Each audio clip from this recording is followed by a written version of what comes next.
Our main focus for today will be angles of elevation and depression. To our objectives, by the end of this lesson, you will be able to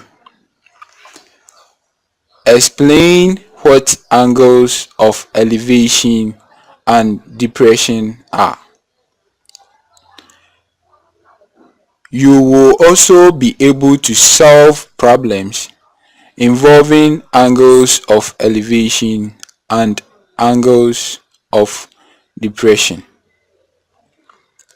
From our previous lesson, you can find the values of sine, cosine, tangent and their inverses of angles in a right angled triangle. But before we proceed to today's lesson, let's remind ourselves of what we did in the previous lesson. So let's take a sample question. Given that theta is an acute angle and cos theta is equal to 3/5, find tan theta.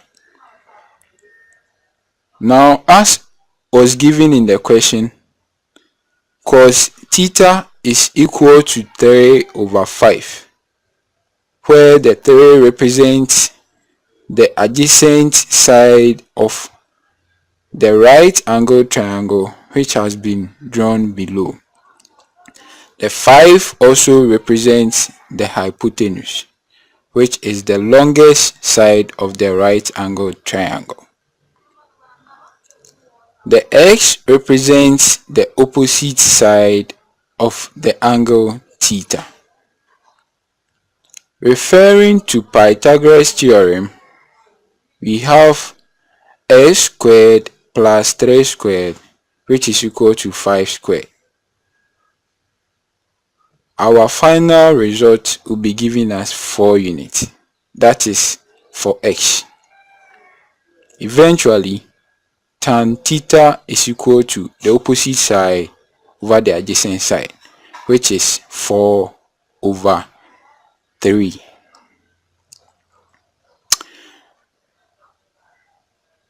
In today's lesson, as I've said early on, we are going to look at angles of elevation and depression. But first of all, let's look at angle of elevation.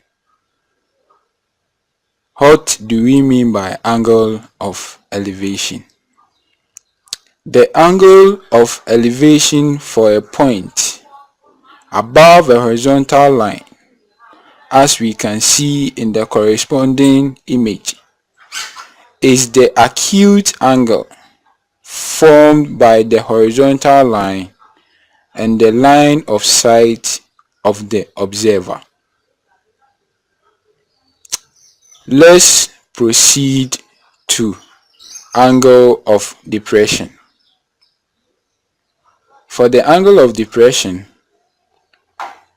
the angle of depression for a point below a horizontal line is the acute angle formed by the horizontal line and the line of sight of the observer at that point. We can also see this.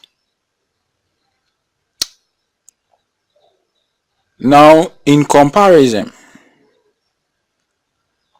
let's take an illustration of a bird in a cage which has been hung on a roof. We also have a cat which is below the cage and is targeting this bird. The line of sight of the cat can be said to have formed an angle of elevation with the horizontal, and that of the bird, that's its line of sight, also forms an angle of depression with the horizontal. Now let's look at how some of these can be applied. So application questions. The first one.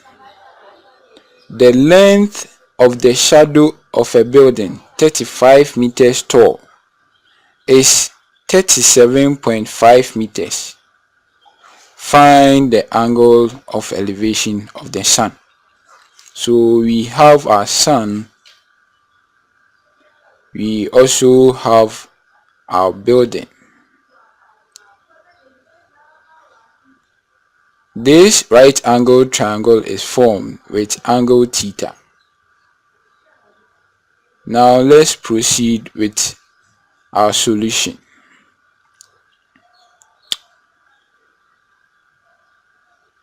Now theta is equal to the angle of elevation of the sun.